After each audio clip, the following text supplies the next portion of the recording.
Good morning, and welcome to the Virginia Interfaith Center for Public Policy's live weekly broadcast. I'm Roberta Oster, the Communications Director. Our program brings you news and analysis about economic, racial, social, and environmental issues here in Virginia. We bring the expertise and perspective of legislators, community members, policy experts, and faith leaders. We keep you informed, and we keep our elected officials accountable. In keeping with the mission of the Interfaith Center, we will share resources and offer opportunities for you to get involved in our work, advancing social justice and helping our neighbors. And the broadcast is interactive. You'll be able to ask questions of our guests during the show, right here on this Facebook feed. So please, we care what you think. Please participate. And now to today's program. Our focus is on COVID-19 in Virginia, and I am pleased to introduce a very special guest. Dr. Danny Avula is Director of the Richmond City and Henrico County Health Departments. Dr. Avula is a public health physician, board certified in pediatrics and preventive medicine, and he continues to practice as a pediatric hospitalist. He's a graduate of the University of Virginia and the VCU School of Medicine. He is also the immediate past chair of the Richmond Memorial Health Foundation and serves on many community boards. Dr. Avula has been named one of Richmond's top docs every single year from 2013 to today. Dr. Avula is also at the center of the storm of COVID-19 in Virginia. And we are extremely grateful that he has taken time from his busy schedule to be with us here today. Thank you, Doctor. And he will be speaking with my colleague and friend, Kim Bobo, Executive Director of the Virginia Interfaith Center for Public Policy. Kim? Thank you, Roberta. And again, thank you, Dr. Avula, for joining us this morning. So, Dr. Avula, give us the big picture. How is Virginia doing in terms of fighting the virus? What have we done well? What have been some of our challenges? Thanks, Kim. Yeah, so glad to be here with you all today. And we're 7 months into this in Virginia. Not quite, but the first case in Virginia was March 7th. Our response kind of started just prior to that as we were recognizing that this was going to be a real threat in the United States. And how has it gone? We've had a bunch of challenges. We've learned a lot. We're in a relatively good place now, but we're not out of the woods. So that's the short version. Back in March when this was just coming into the state, it was mostly sporadic cases, people who had had travel histories, who had either gone on a cruise or gone to Italy or China, or had traveled to another state that was seeing earlier disease than we were. And then pretty quickly, the front lines of COVID in Virginia became nursing homes and assisted living facilities. Through April and into May, we had just really heart-wrenching, really challenging outbreaks in those very high-risk settings. And we were just learning, how do we combat this? So many of these nursing homes and assisted living facilities were having to adapt completely new practices in terms of disease prevention. They were understaffed. They didn't have access to enough testing. They didn't have enough personal protective equipment. And the disease was spreading rapidly, and many, many people across the state were losing their lives in those settings. I think we learned a lot quickly in terms of how to identify disease, cohort sick individuals in that setting, what changes needed to be made with staffing assignments. And so over the course of the next couple of months, that started to really die down. And as we saw community spread throughout the Commonwealth really tick up, what we clearly saw in May was this deep divide between who was being most severely impacted by COVID. Invariably, it was low-income communities of color who were seeing higher rates of COVID, higher rates of COVID hospitalization, and unfortunately, higher rates of deaths to COVID.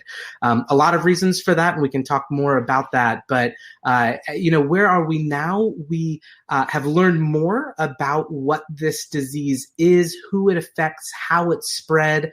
I think a lot of our concerns early on were related to how much of this disease is spread with asymptomatic individuals, people who aren't showing symptoms. Do we wear masks or do we not wear masks? How much is respiratory versus how much is contact spread? Should we be wiping down all of our groceries? And so I think the sort of uncertainty of where we were in March, April, and May has shifted a lot. We have a lot more clarity about how the disease is spread, but so many of those practices that were cemented in the early part of this pandemic have been hard to let go of, frankly. And so I think we are continually learning and changing behavior as we move forward. And there's a lot there. I'm happy to go down whatever specific thread would be helpful, Kim, because I know I just talked straight for several minutes. That was fabulous. Well, I am interested in pursuing, why have different communities been affected differently by this? I think we all understand nursing homes and resident care kind of facilities and why that was such a challenge because of their age and health and so forth. But why the racial disparities? So I think there's three, maybe four specific reasons I can point to. The first is really that lower income minority residents of our Commonwealth disproportionately work in jobs where they couldn't telework, right? They are working frontline, cashier, teller at a bank, person-to-person contact. They're more dependent on public transportation, and so they're getting on buses to get to their place of work. And by and large, lower-income minority residents of our community don't have the benefit of being able to work from a phone or work from home. And so there was an exposure risk, right? The fact that they were working jobs where they were more likely to be exposed. Now, we also know because of sort of the systemic nature of health disparities, the fact that minority residents experience so much more stress, have less access to healthcare, don't have as much access to basic preventive and primary care, that we have higher rates of chronic disease in those communities, which are the exact things that make you more susceptible to severe outcomes with COVID. And so not only were those same neighbors more at risk because of exposure, they were more at risk because they had the underlying conditions that would make it more likely that they would be hospitalized. Some of the other dynamics that we've seen in terms of the spread of disease, for particularly our undocumented and non-English speaking populations, many of those families are in housing scenarios where they are packed into a small space. You have 10, 12 individuals living in a 2-bedroom apartment. And so if somebody's exposed to COVID, being able to effectively quarantine and isolate is highly, highly problematic. And so we would see rapid spread throughout household contacts. And then I think the other really important thing to point to is that people at the lower end of the socioeconomic spectrum don't enjoy the same benefits as it relates to things like sick leave, right? And so people would maybe have some mild symptoms, and then they would have to make a really difficult decision. Do I follow the public health guidance and quarantine myself for 14 days until I can get tested and figure this out? And if I do that, that means I'm not going to make a paycheck this week.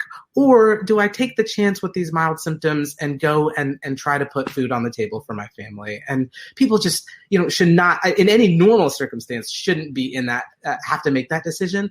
But particularly in a circumstance where we have a highly communicable disease that could impact not only them and their families, but also entire workplaces. So that real decision point has contributed to a lot of spread. And then maybe one last thing I'll point to, this has emerged from our Spanish-speaking communities in recent surveys and focus groups that we've done, because this has, really significantly impacted the Latino community across the state. Here in the Richmond area, it's about 40% of our cases are in Hispanic Latino residents, while the baseline population in the city of Richmond is 7.5%. So a real disproportionate burden. Wow.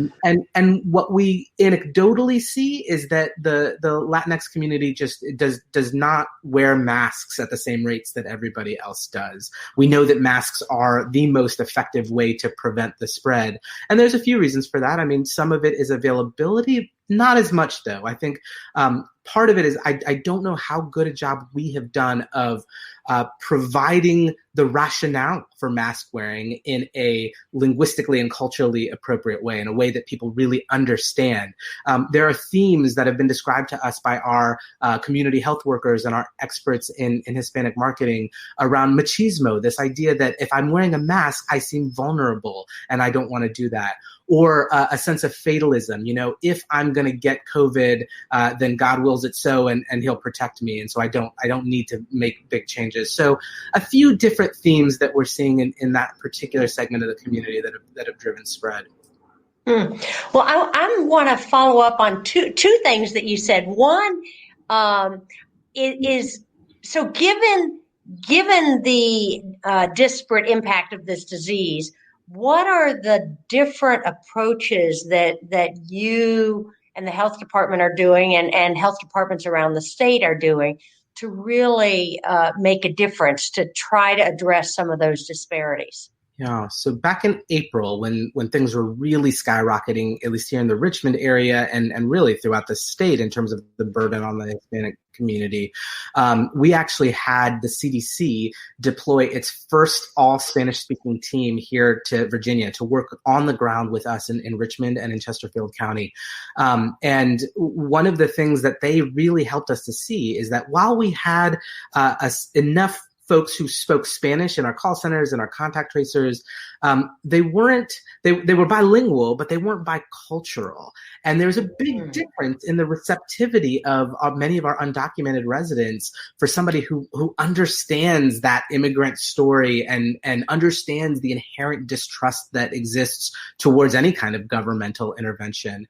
And so that was a game changer for us because we started to hire more bicultural staff, and we started to work through nonprofit partners who were able to employ undocumented residents. And that just changed the level of credibility, the level of trust, our ability to kind of convey information to many of those residents. So that was one big piece of how we changed our approach. Secondly, early on in the days of testing, we really focused our community and continue to focus our community testing events on low-income minority communities. Mm-hmm. And that was hard up front because, I remember the first week we were putting those test dates out there, the social media response was like, don't come into our community and test us. We're not guinea pigs. And there were threads like, hey, the health department's trying to come and see if they can develop a vaccine from these tests. Don't participate. And so, there were a lot of long-standing, totally justified, but rooted in the challenging history that particularly African-American residents have faced with government and with healthcare in the way that we have just abused those communities over decades. Wow. So, that's so helpful. So tell me, I want to go back to paid sick days. You probably know that we have led for the last year on trying to get a paid sick day standard in Virginia. Mm-hmm. We've gotten it through the House a couple times now, but we are struggling to get it through the Senate. So what would you say to senators about why they should do this?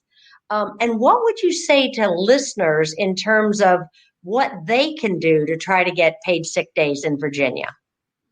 Yeah, I think there have been few things like an infectious disease pandemic that just show how connected we are to each other and how dependent we are on each other, both in like the generosity and emotional support ways, but here in a very practical, like, if I don't make a decision to quarantine myself, you may actually get exposed and become sick and then spread that to somebody else.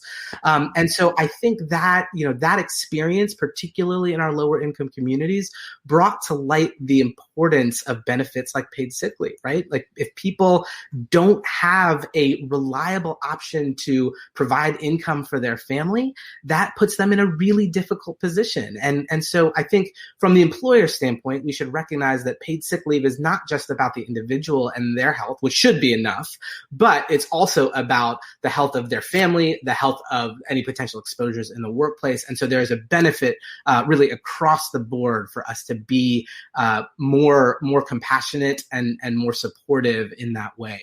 What would I say to individuals is that democracy works. Like, go and talk to your elected officials, share stories that you're hearing, talk to people who have actually had to make these decisions, and help them share their stories. And my hope is that the more this comes into focus for legislators, they will see that this is not only good for the individuals who may benefit, but it's really good for the entire community.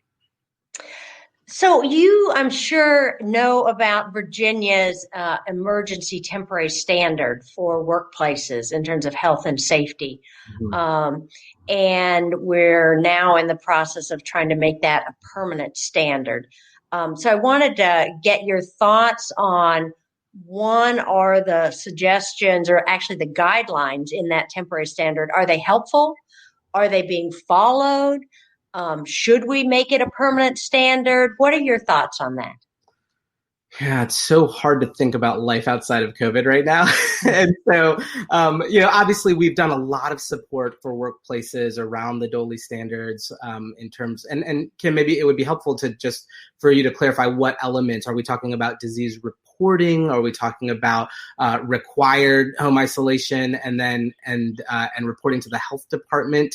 Good question. So I was most particularly interested in that it has specific guidelines that if you are a low risk place of employment, then you need to do these things. If you are a medium risk, then you need to do these things. And if you're high risk, you need to do these things.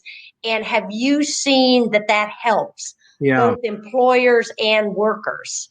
Yeah, it's hard to know. I mean, because there's a lot of rigor to those standards in terms of, spacing, plexiglass shields, PPE, leave, reporting. And so, I mean, it's hard to say how important that might be in a non-pandemic scenario.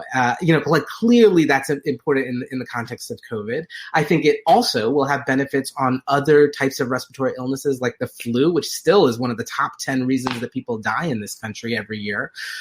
So I think there are elements that would clearly have value outside of the context of the pandemic, but it would take a little bit of parsing out, because we also should recognize that some of these things are really appropriate for COVID, but also extreme compared to their baseline measures. And they're expensive and they're hard to do and they're hard to enforce from our end.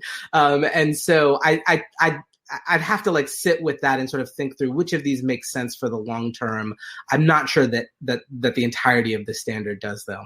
Yeah, I think the standard, at least as I understand it, is that the permanent standard is only a permanent COVID standard. Yeah. It's saying, because right now the temporary standard runs out in mid-January. Right. And I don't think, most of us don't think that the COVID is going to be gone by mid-January. No chance. So anyway, I'd love to know, what do you think we can expect this fall, this winter? When can we get back to normal? We all want normal. How and when can we expect we might get back to normal? And what's it going to take to get back to normal?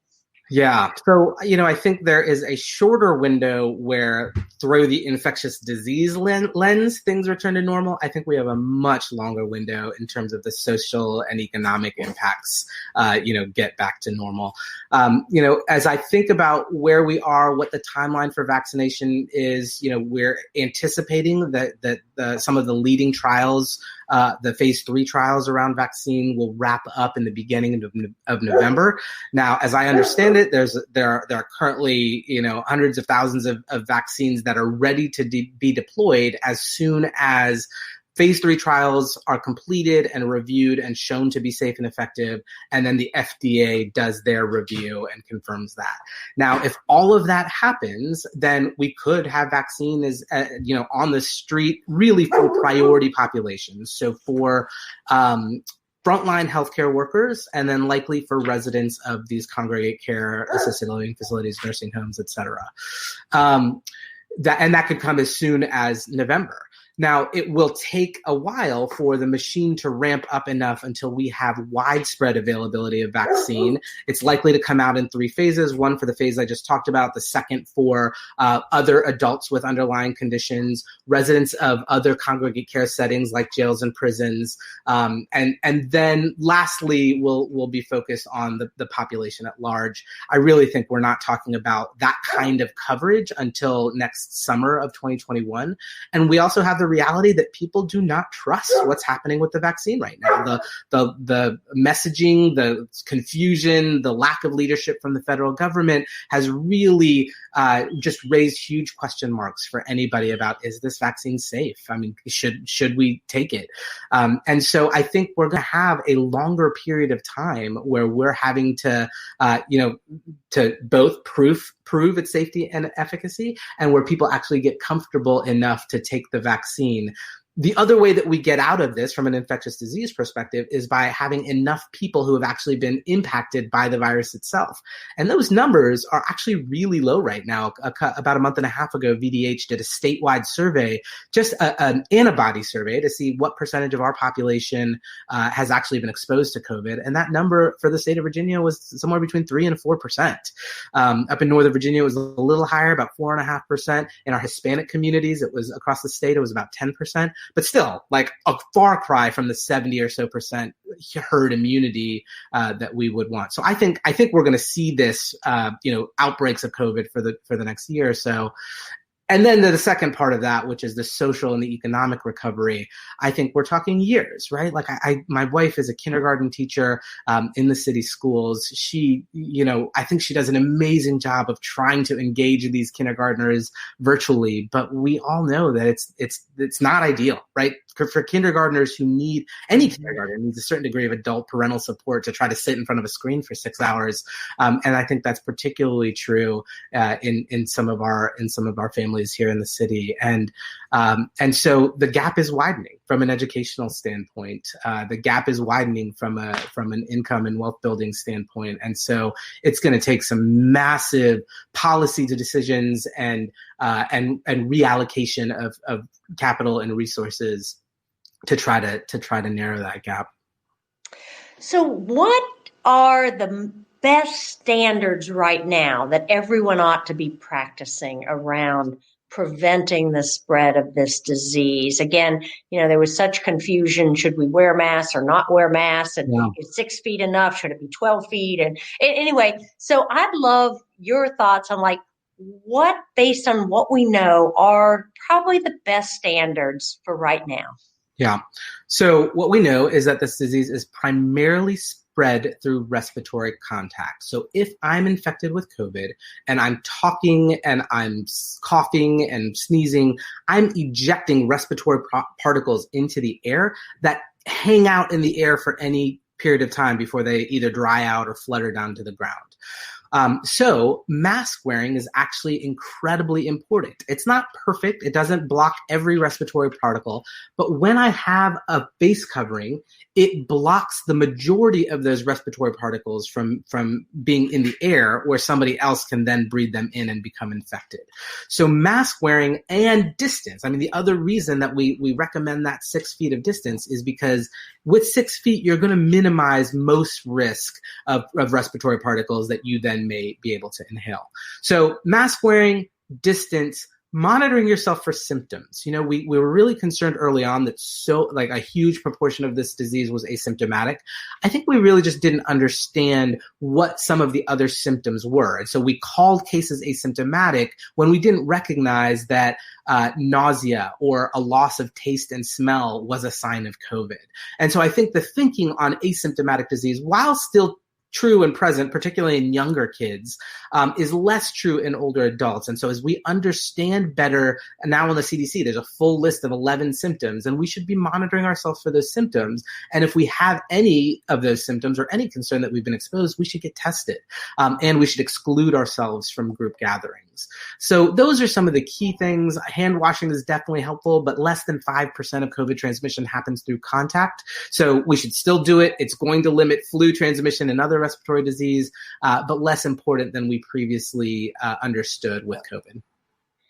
So what about, we're the Interfaith Center. What about some of these congregations that so want to get everybody back to services? What would you suggest that they ought to be doing? Yeah, I think there's a few things, and I've seen it. I mean, I've consulted with a number of pastors and other faith leaders on, what can we do? When can we do it? What does it look like? And what's interesting, Kim, is that some of the willingness and desire to do that really breaks down along racial and socioeconomic lines. And part of that is just the lived experience of people, right? Like members of our Black communities have a much more personal connection to COVID than members of the upper middle class white community, right? Like they have had family members who have been hospitalized, or a member of their church who has passed away. And so it just feels so much more real and tangible, and creates, understandably, fear and anxiety because of those lived experiences. So I am very much seeing a divide in terms of the aggressiveness of returning to in-person faith communities. There are ways to do it. I think a lot of communities have adapted to outdoor services. They're being really thoughtful about spacing. They're trying to, in whatever way they can, facilitate some kind of human connection and community. But it's hard, and people recognize that. So I think, following the same guidelines around distancing, around hand washing, around excluding yourself if you have symptoms, if applied to a group setting, ideally outside is much safer than inside. But then, if that's not an option, spacing appropriately in indoor settings can be done. At the end of the day, your risk is a function of distance and time, right? So the more time you spend around other people and in closer proximity, if someone's infected, you have a higher risk of becoming infected. And so kind of thinking about those principles in the way that we set up the rhythm of a worship service. So, I've talked to a lot of folks who are just like, I'm tired of this. I'm tired of this. Like, what would you say to all of us who are, we've been doing this for 6 months. I'm tired. Yeah. What would you say? Well, y'all, I'm tired too. I'm right there with you.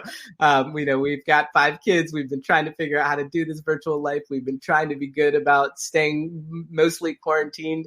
And it is exhausting, and it requires just a tremendous amount of discipline. And I think what I would say, what worries me most is that this is hard. And for the most part, I'm not sure that we collectively have the stamina to stay with this for as long as we're going to need to stay with this. I fully anticipate that we're going to see another spike in disease across the Commonwealth, particularly as we head towards the winter months. More people are spending more time indoors. We get into the holiday season. And so I think my plea as a public health professional is that we've still got a long road ahead of us. I see us as trying to grapple with this for a year or longer. And so we've got to stay committed to those core things that work.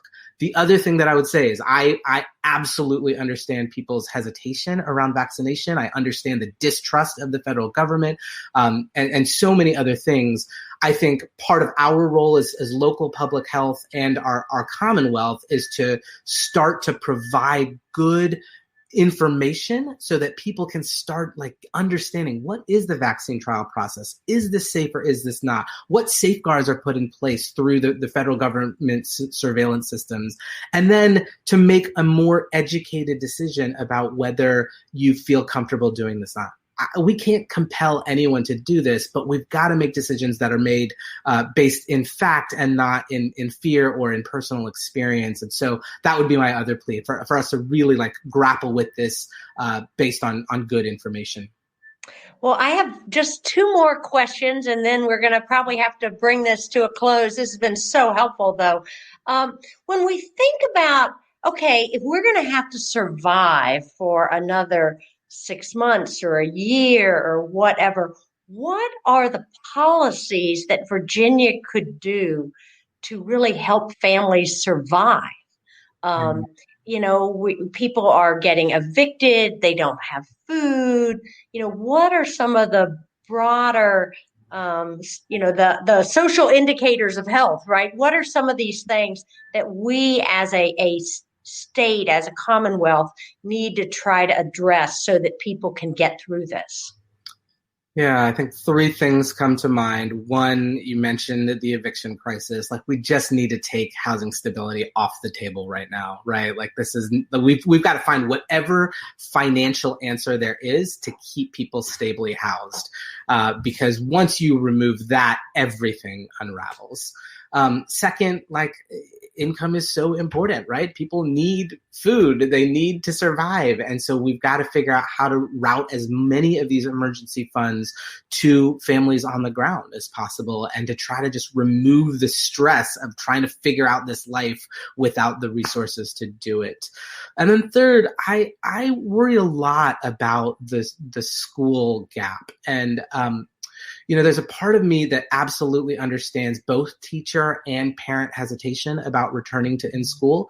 I do think that there are ways that we can do this safely, and knowing that not everybody's going to want to go back. And so doing some kind of hybrid system where people, based on their risk factors and their comfort levels, can return. And so what's the policy fix there is that we've got to fund and support schools to be able to have the personal protective equipment that they need, and to be able to have the access to testing they need, to create an environment where it's safe for our highest risk academically students to be able to get back in the classroom and really invest in them in a more meaningful way than is currently happening. Great. So the last question really that I have for you is around Virginia and how we're doing compared to folks. As I look at some of the maps, it looks like we're doing not too bad. And so I want your thoughts on, what we've done as Virginia that you think has been really good. And then, what are the places, if we're going to have to endure this for another year, where are the places that you think we really, as a Commonwealth, need to invest? Yeah, I mean, I think when you do look at snapshots of the national data, Virginia is definitely in the better half, right? We are not, for the most part, where we have been on a downward trend of cases. Again, this is really volatile, right? Like, I expect as we head into the colder months that's going to change. But other states are experiencing that earlier. So I think Virginia has done a lot of things right. For one, the governor acted quickly to mandate mask wearing. The state government has deployed a lot of dollars to both support businesses and to support individuals.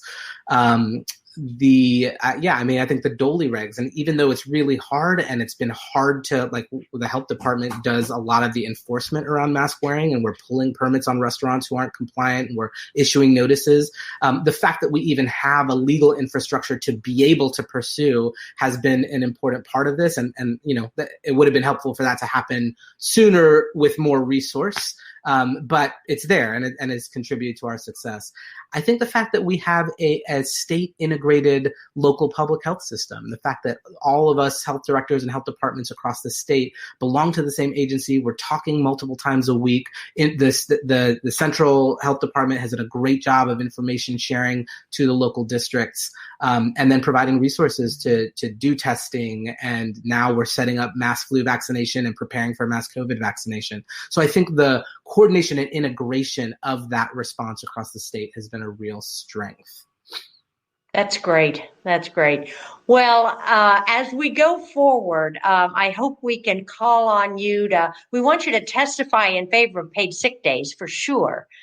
So we'd love your help on that. But we also want to tell you if there are ways we can do more to support you and the work that you're doing in Virginia. We'd like to do that. So thank you so much, Dr. Avula, for who you are, what you're doing, your commitment to protecting us. It's really impressive. So thank you so much for that. Thank you, Kim. Really appreciate it. Happy to come back. So we'll talk soon. All right. Bye-bye. Take care.